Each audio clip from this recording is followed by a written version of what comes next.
ഏവർക്കും പ്രഭാത വന്ദനങ്ങൾ. ഇന്നത്തെ ചിന്തയ്ക്കായി സംഖ്യാപുസ്തകം 11 അധ്യായമാണ് നാം പഠിക്കുന്നത്. അവിടെ ഞങ്ങൾ മല്ലന്മാരെ കണ്ടു. മോശ അയച്ച 12 ഗോത്രപിതാക്കന്മാർ കനാൻ ദേശം ഉറ്റുനോക്കുവാൻ പുറപ്പെട്ടു പോയതിനു ശേഷം തിരിച്ചു വന്നപ്പോൾ പറഞ്ഞ ഒരു വിവരണമാണ്, റിപ്പോർട്ടാണ്.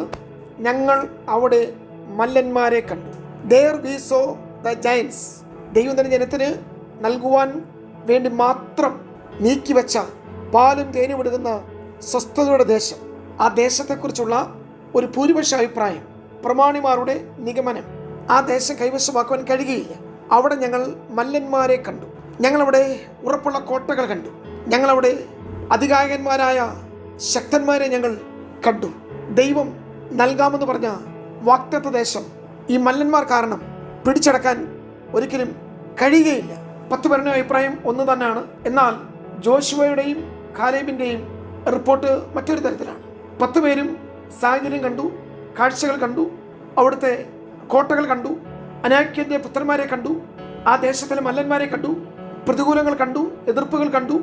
അവർ പറയുന്നതനുസരിച്ചാണെങ്കിൽ ഇനി മുൻപോട്ട് പോകേണ്ട, മടങ്ങിപ്പോയാൽ മതി, തിരിച്ച് മിസ്രൈമിലേക്ക് മടങ്ങിപ്പോവാനാണ് ഇവർ ആഹ്വാനം ചെയ്യുന്നത്. എന്നാൽ മോശ ജനത്തെ മുൻപോട്ട് വാഗ്ദത്ത ദേശത്തിലേക്ക് കൊണ്ടുപോകാനുള്ള ദൈവനിയോഗം പ്രാപിച്ച ദൈവവൃത്തനാണ്. എന്നാൽ സർവ്വജനവും കേൾക്കെ ഇവർ പറഞ്ഞ വാക്കുകൾ അവിശ്വാസത്തിന് കാരണമായി തീർന്നു. കാലേബും ജോഷുവയും ഇതേ കാഴ്ചയാണ് കണ്ടതെങ്കിലും അതിനപ്പുറത്തുള്ള ദൈവപ്രവൃത്തി അവർ കണ്ടു.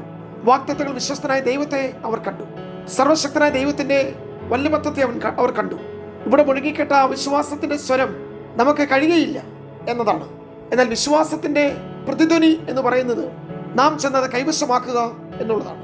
അത് ജയിക്കുവാൻ നമുക്ക് കഴിയും. നിശ്ചയമായും അവകാശഭൂമിയിൽ വൈരികളുണ്ട്, ശത്രുക്കളുണ്ട്, പോരാട്ടങ്ങളുണ്ട്, യുദ്ധമുണ്ട്, അധികായകന്മാരായ മല്ലന്മാരുണ്ട്. കനാൻ നാട്ടിൽ ഇവർ ഇല്ലാത്ത ഒരു സ്ഥലവും ഒരിടത്തുമില്ല. 13 അധ്യായം 29 വാക്യത്തിൽ ഇങ്ങനെ വായിക്കുന്നു: അമാലേക്യർ തെക്കേ ദേശത്ത് പാർക്കുന്നു, ഹിത്യരും യെബൂസ്യരും അമോര്യരും പർവ്വതങ്ങളിൽ പാർക്കുന്നു, കനാനിയർ കടൽക്കരയിലും യോർദാൻ തീരത്തും പാർക്കുന്നു. പ്രിയമുള്ളവരെ, ഈ വ്യത്യസ്ത വർഗത്തിൽപ്പെട്ട മല്ലന്മാർ എക്കാലത്തുമുണ്ട്. അവർ നമ്മുടെ ആത്മീയ വാഗ്ദത്തങ്ങളെ തടസ്സപ്പെടുത്തുന്നവരാണ്, തടയുന്നവരാണ്. എക്കാലത്തും നമുക്കെതിരെ, നമ്മുടെ സ്വസ്ഥതയ്ക്കെതിരെ, നമ്മുടെ അവകാശങ്ങൾക്കെതിരെ, നമ്മുടെ വാഗ്ദത്തങ്ങൾക്കെതിരെ നിലയുറപ്പിച്ചിട്ടുള്ള മല്ലന്മാരാണ് ഈ കനാൻ ദേശത്തുമുള്ളത്. എന്നാൽ ഈ സാഹചര്യങ്ങൾ കണ്ടപ്പോൾ 10 പേരുടെ ഉള്ളിൽ അവർ ദൈവത്തിൻ്റെ പ്രവൃത്തികളെ, വാഗ്ദത്തങ്ങളെ, ദൈവിക പദ്ധതികളെ അവിശ്വസിച്ചു. അതുകൊണ്ടാണ് അവർ പറഞ്ഞത്, അവർ നമ്മളെ തിന്നുകളയും, അവർ നമുക്ക് ഇരയാകുന്നു. They are bread for us. ഈ മല്ലന്മാരെ ജയിക്കുവാൻ നമുക്ക് കഴിയുകയില്ല. തങ്ങളെ വെട്ടുക്കിളിയെ പോലെ കണ്ടു. യഥാർത്ഥത്തിൽ മല്ലന്മാരുടെ കണ്ണുകളിലൂടെ ഉള്ള കാഴ്ചയാണ് ഈ പ്രമാണിമാർ പറയുന്നത്. ഇപ്പോൾ ഈ ഭൂരിപക്ഷം പേരും 10 പേർ മല്ലന്മാരോടൊപ്പം നിലയുറപ്പിച്ചിരിക്കുകയാണ്. അവർ ശത്രുവിൻ്റെ പ്രവർത്തന പദ്ധതികളെക്കുറിച്ച് വാചാലരാകുകയാണ്. ഈ മല്ലന്മാരെ നേരിടുവാൻ നമുക്ക് ഒരിക്കലും കഴിയുകയില്ല.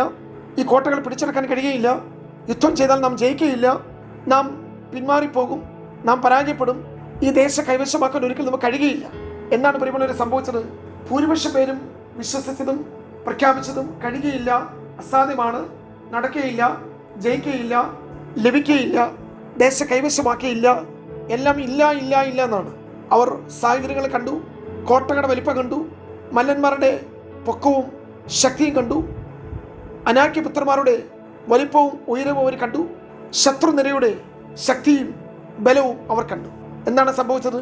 ഈ 10 ഗോത്രപിതാക്കന്മാരും അവരുടെ മക്കളും പിന്നീടുള്ള തലമുറയും ഈ മരുഭൂമിയിൽ മരിച്ചു വീഴുന്നതുവരെ ഈ മരുഭൂമിയുടെ നീളം കൂടിക്കൊണ്ടേയിരുന്നു. എന്നാൽ യോശുവയുടെയും കാലേബിൻ്റെയും തലമുറ വാഗ്ദത്ത ദേശം കൈവശമാക്കി.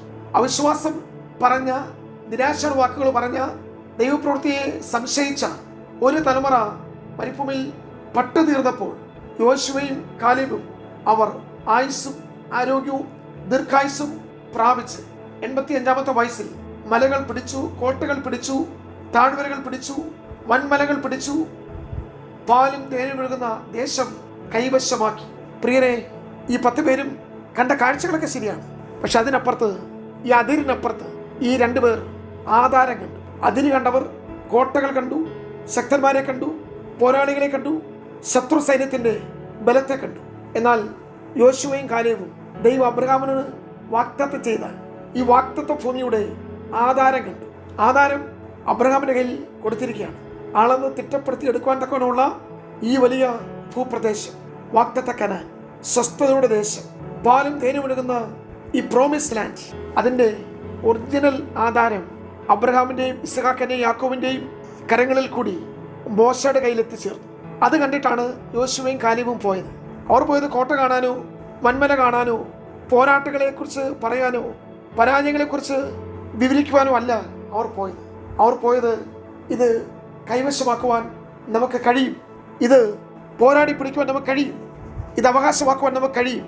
ആയതിനാൽ ആ 2 പേരോട് കൂടെ ദൈവം നിന്നു. മറ്റുള്ള 10 പേർ അവരുടെ അവിശ്വാസത്താൽ അവരുടെ അന്ത്യം അത് മറ്റൊന്നുമില്ല, മരുഭൂമിയിൽ അവർ മരിച്ചു. അവർ എന്ത് വിശ്വസിച്ചോ, അവർ എന്ത് പറഞ്ഞോ, അവർ അത് അനുഭവിച്ചു. അവർ വിശ്വാസത്തിൻ്റെ ഫലം അവർക്ക് ലഭിച്ചു. പ്രിയമുള്ളവരെ, വിശ്വാസം, ദൈവത്തുള്ള ഉറപ്പായ വിശ്വാസം, ഏത് മല്ലനെയും ജയിക്കുവാൻ നമുക്ക് കഴിയും. ഇന്ന് കണ്ട മിസ്രൈമിനെ നീ ഇനി കാണുകയില്ല. നിനക്ക് വിരോധമായി ഉണ്ടാക്കുന്ന ഒരു ആയുധവും ഫലിക്കയില്ല. നിന്റെ കണ്ണുകൊണ്ട് തന്നെ നീ നോക്കി ദുഷ്ടന്മാർക്ക് വരുന്ന പ്രതിഫലം കാണും. പ്രിയ സഹോദരങ്ങളെ, ഇന്നത്തെ ദൂത് നമ്മുടെ വ്യക്തിപരമായ ജീവിതത്തിൽ പോരാട്ടങ്ങളെ അതിജീവിക്കുവാൻ, മല്ലന്മാരെ ജയിക്കുവാൻ, വാഗ്ദത്തങ്ങൾ അവകാശമാക്കുവാൻ അവിടെ നമുക്ക് ആവശ്യമായിരിക്കുന്നത് വിശ്വാസം മാത്രമതി. വിശ്വാസത്താൽ കോട്ടകളെ ഇടിച്ചു കളയുവാൻ, വിശ്വാസത്താൽ യുദ്ധങ്ങൾ ജയം ഉണ്ടാകുവാൻ, തീയുടെ ബലത്തെ കെടുത്തുവാൻ, ശത്രു സൈന്യത്തെ ഓടിക്കുവാൻ നമ്മുടെ വിശ്വാസത്തിനും ഇന്നും അത് കഴിയും. വിശ്വാസം അത്ഭുതങ്ങളെ ഉളവാക്കും. പ്രിയരെ, ദൈവത്തിലുള്ള അചഞ്ചലമായ വിശ്വാസം, വാഗ്ദത്തങ്ങളെ പ്രാപിക്കാൻ കഴിയുമെന്നുള്ള ഉറപ്പ് നമുക്കില്ലെങ്കിൽ പിന്നെ നാം കാണുന്നതെല്ലാം നെഗറ്റീവ് സാഹചര്യങ്ങളായിരിക്കും. നമ്മെ തിന്നുകളയും, നാം അവർക്ക് ഇരയാകുന്നു, വെട്ടുക്കിളി പോലെ നാം ആയിരിക്കുന്നത് അവർ കണ്ടു. ഞങ്ങളുടെ കാഴ്ചയിലും ഞങ്ങൾ നിസ്സാരന്മാരാണ്, നാം കേവലം ദുർബലന്മാരാണ്, നാം അശക്തരാണ്, ആ ദേശം കൈവശമാക്കുവാൻ ഒരിക്കലും നമുക്ക് കഴിയുകയില്ല എന്നുള്ള കാഴ്ചപ്പാട്, മല്ലന്മാരുടെ കണ്ണുകളിൽ കൂടി ഉള്ള കാഴ്ച, അവിശ്വാസത്തിൻ്റെ ഈ റിപ്പോർട്ട് ഭൂരിപക്ഷം പേരെയും അവരുടെ കരുത്ത്, ഉത്സാഹം, വീര്യം ചോർത്തിക്കളഞ്ഞു. ഈ അധ്യായത്തിൽ നിന്ന് പ്രിയമുള്ളവരെ നമുക്ക് മനസ്സിലാക്കാൻ കഴിയുന്നത്, ദൈവിക പദ്ധതിയിൽ പങ്കാളികളായി തീരുവാൻ ദൈവത്തിൻ്റെ വിശ്വാസം നമുക്കുണ്ടായേ കഴിയും. കോട്ടകൾ ഇപ്പോഴും അവിടെ ഉണ്ട്, മല്ലന്മാർ അവിടെ ഉണ്ട്, ശത്രു സൈന്യം അവിടെ ഉണ്ട്.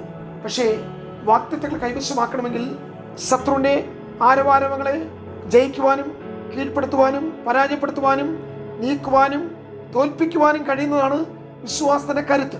അപ്രകാരമാണ് നാം വാഗ്ദത്തങ്ങളെ പ്രാപിക്കുന്നത്. ഈ സ്ഥലത്തിൽ നിന്ന്, ഈ ദേശത്തിൽ നിന്ന് ഈ മല്ലൻ്റെ ശക്തിയെ, സ്വാധീനത്തെ, അവരുടെ കുടിയിരിപ്പിനെ, അവരുടെ ശക്തി കേന്ദ്രങ്ങളെ നിശേഷം നിർമൂലമാക്കുവാൻ, അതിനെയാണ് വിശ്വാസി വീരന്മാരുടെ തലമുറ ദൈവം അങ്ങോട്ട് അയക്കുന്നത്. പോരാട്ടമില്ലാതെ ജയമില്ല, പരീക്ഷകളില്ലാതെ വിജയമില്ല. നാം യുദ്ധം ചെയ്ത് ജയിക്കണമെന്നുള്ളത് ദൈവത്തിൻ്റെ പദ്ധതിയാണ്. നമ്മുടെ ആത്മീയ ജീവിതത്തിൽ എതിരെ നിൽക്കുന്ന മല്ലന്മാരെ കീഴ്പ്പെടുത്തുവാൻ, ജഡത്തിൽ വെളിപ്പെട്ടു വരുന്ന പാപത്തിന്റെ സ്വാധീനമാകുന്ന മല്ലന്മാർ, ആത്മീയ ജീവിതത്തെ വാഗ്ദത്തങ്ങളിൽ ഞെരുക്കുന്ന ജഡത്തിന്റെ സന്തതികളാകുന്ന ഭൗതിക മല്ലന്മാർ, നമ്മുടെ ഉള്ളിലെ ആത്മീയ നന്മയെ കെടുത്തിക്കളയുന്ന മല്ലന്മാരുടെ ശക്തി കേന്ദ്രങ്ങളെ ഇല്ലാതാക്കുവാൻ ഇന്ന് പാലക്കാട് നമുക്കൊരു ആത്മവീര്യം, പോരാട്ട വീര്യം, വിശ്വാസത്തിന് വീര്യം, അപ്രകാരമുള്ള പ്രാർത്ഥനകളുള്ള ദൈവശക്തി ഉറപ്പായി ദൈവത്തിൽ വിശ്വസിച്ച് ഇപ്രകാരമുള്ള എല്ലാ ജയൻസിനെയും കീഴ്പ്പെടുത്തുവാൻ, കീഴടക്കുവാൻ നമുക്ക് ഏവർക്കും ഇടയാകട്ടെ. അപ്രകാരം ദൈവിക വാഗ്ദത്തങ്ങൾ പ്രാപിക്കാം. God bless U.